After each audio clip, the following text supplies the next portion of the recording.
नमस्कार प्रिय साथियों, वेलकम टू एग्जाम वॉर। तो एमपी टेट वर्ग 1 की वैकेंसीज आ चुकी हैं, आप सभी को पता होगा। लेकिन इस बार कुछ खास चेंजेस इस एग्जाम में किए गए हैं जो कि आपको जानना अति आवश्यक है। वैसे तो इस वीडियो में हम बात करेंगे कि इस बार जो एमपी टेट वर्ग 1 का एग्जाम होना है उसमें क्या क्या नए बदलाव किए गए हैं। लेकिन इसके अलावा भी अगर आपकी कोई भी क्वेरी होती है तो उसको आप कमेंट करके पूछ सकते हैं। और जितने भी स्टूडेंट्स इस चैनल पर नए हैं तो चैनल को सब्सक्राइब करके बेल आइकन पर क्लिक कर लें ताकि प्रत्येक वीडियो का नोटिफिकेशन आपको प्राप्त हो सके। चलिए शुरू करते हैं। तो एमपी टेट वर्ग 1 की रूल बुक जारी हो चुकी है, वेबसाइट पर भी डल गई है, आपने देख ली होगी। तो रूल बुक जारी होने के बाद इसमें जो सबसे बड़ा बदलाव आया है शिक्षक पात्रता परीक्षा में, वो है निगेटिव मार्किंग का। निगेटिव मार्किंग का अब आपकी जो परीक्षा है, परीक्षा में 1/4 यानी कि 1/4 अब नेगेटिव मार्किंग की जाएगी। इसके साथ ही आप एग्जाम में बैठे हैं, अपना पेपर सॉल्व करते हैं और पेपर सॉल्व करते समय अगर आप किसी से इशारे करते हैं या किसी से कानाफूसी करते हैं या फिर किसी से बातचीत करते हैं तो उस सिचुएशन में नकल का केस बनाया जाएगा। आई होप आप में से कोई भी ऐसा नहीं करेगा, क्योंकि आप सब बहुत अच्छे बच्चे हो। जो भी ऐसा करेगा, जो भी इशारे करेगा, कानाफूसी करेगा, बातचीत करेगा, उस पर नकल का केस बनाया जाएगा। क्योंकि पिछली बार एमपी टेट वर्ग 3 का जो एग्जाम हुआ था उसमें आपने देखा ही था, पेपर पहले ही लीक हो चुका था। अब पेपर पहले से लीक हुआ था या फिर उस कैंडिडेट्स के जो क्वेश्चंस हैं कंप्यूटर पे पहले से ही सॉल्व थे, ये हमें नहीं पता। लेकिन इतना पता है कि स्कैम तो हुआ था। तो इसी बात को लेकर इस बार सभी कैंडिडेट्स पर ये सारे रिस्ट्रिक्शंस लगाए गए हैं। उसके साथ ही स्कूल शिक्षा विभाग और जनजातीय कार्य विभाग के स्कूलों में उच्च माध्यमिक शिक्षा पात्रता परीक्षा के लिए एम्प्लॉय सिलेक्शन बोर्ड यानी कि कर्मचारी चयन मंडल ने रूल बुक जारी कर दी है। इसके तहत अब परीक्षा में शामिल होने वाले कैंडिडेट्स को निगेटिव मार्किंग का प्रावधान किया गया है।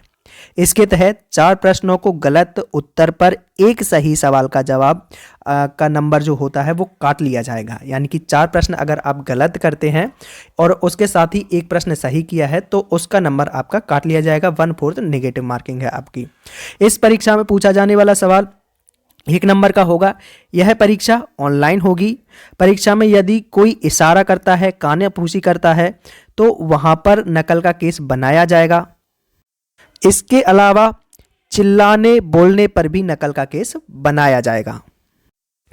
इसके 12 जनवरी से फॉर्म भरे जाएंगे जो कि आपके 27 जनवरी तक भरे जाने हैं और 1 मार्च से आपकी ऑनलाइन परीक्षा आयोजित कराई जाएगी।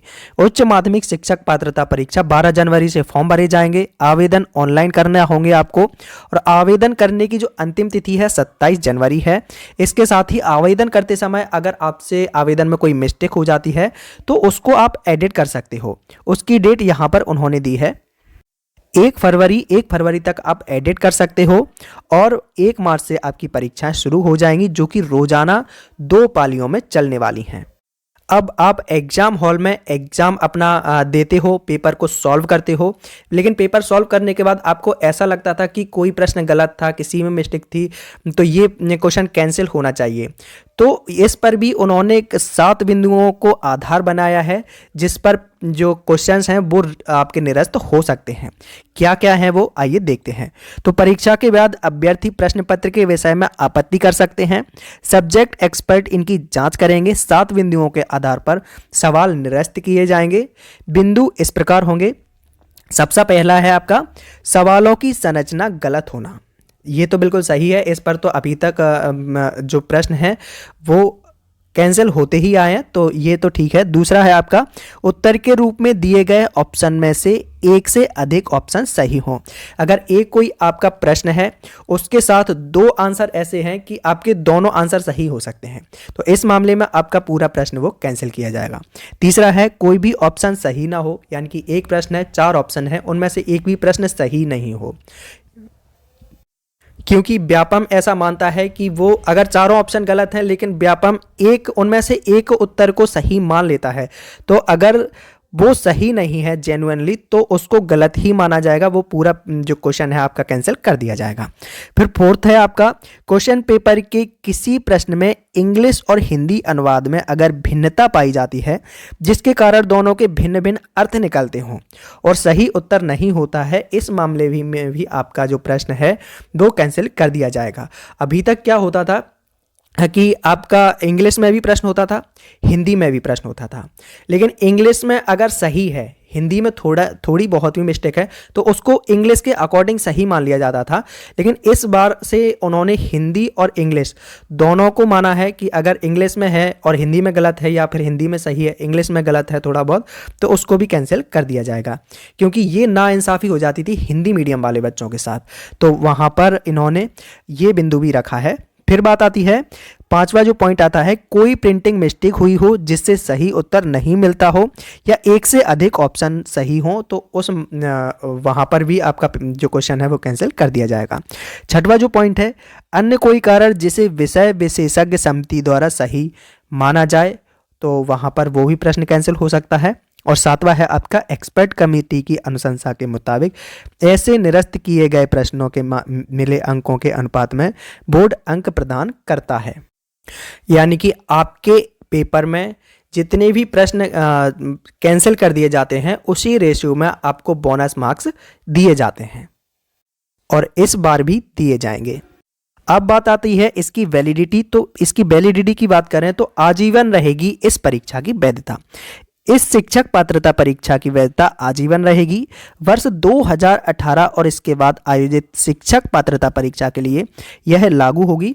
इसका मतलब यह है कि 2018 या इसके बाद शिक्षक पात्रता परीक्षा में क्वालिफाई अभ्यर्थियों को फिर से पात्रता परीक्षा नहीं देनी होगी। शिक्षकों को खाली पदों की नियुक्ति के लिए विभाग द्वारा शिक्षक चयन परीक्षा होगी, इसमें क्वालिफाई अभ्यर्थी को शामिल होना होगा।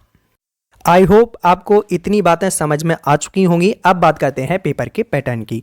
तो पेपर आपका 150 नंबर का होगा। इसमें देखिए, आप पात्रता परीक्षा में 150 अंकों का प्रश्न पत्र होगा। परीक्षा का समय 2.5 घंटे होगा।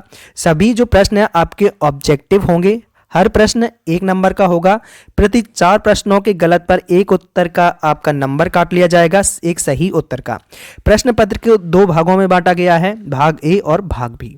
भाग ए जो है आपका 30 नंबर का होगा और भाग बी आपका 120 नंबर का होगा। और जो 120 नंबर का आपका भाग बी होगा, इसमें 16 विषय रखे गए हैं। भाग ए तो आपका कॉमन ही होगा, बाकी भाग बी जो है 120 नंबर का, इसमें 16 विषय रखे गए हैं। 16 वो विषय हैं जिसमें अभ्यर्थी को अपने पीजी विषय में ही परीक्षा में शामिल होना होगा। अभ्यर्थियों ने जिस विषय से अपना पीजी किया है उस विषय को चुनेंगे वो, और उसी से ही परीक्षा देंगे। वो वही विषय आपका 120 नंबर का पूछा जाएगा।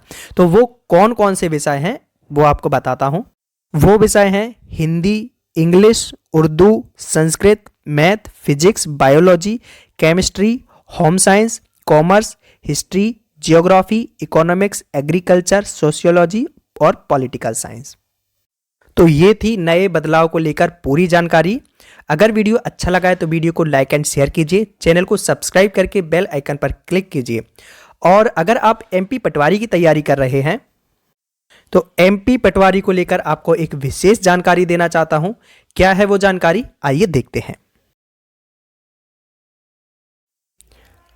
आज हम बात करेंगे एमपी पटवारी 2023 के एग्जाम के लिए बेस्ट बुक के बारे में, जो कि चक्षु प्रकाशन की है। जैसा कि आपको पता है कि एमपी पटवारी के सिलेबस में इस बार एक बड़ा बदलाव किया गया है। बदलाव यह है कि 200 नंबर का आपका पेपर होगा और 8 सब्जेक्ट पूछे जाएंगे। तो इन 8 सब्जेक्ट को एक ही सोर्स से बेहतर तरीके से कवर करने के लिए चक्षु प्रकाशन की टीम ने एक एक सब्जेक्ट को और प्रत्येक सब्जेक्ट के एक्सपर्ट ने एमपी पटवारी के एग्जाम को टारगेट करते हुए कंटेंट को तैयार किया है। यानी कि अब आपको एक ही बुक में बेहतर कंटेंट के साथ 8 सब्जेक्ट मिलने वाले हैं। तो बुक को खरीदने के लिए लिंक डिस्क्रिप्शन बॉक्स में है, जिस पर क्लिक करके आप इस बुक को ऑनलाइन भी परचेज कर सकते हैं।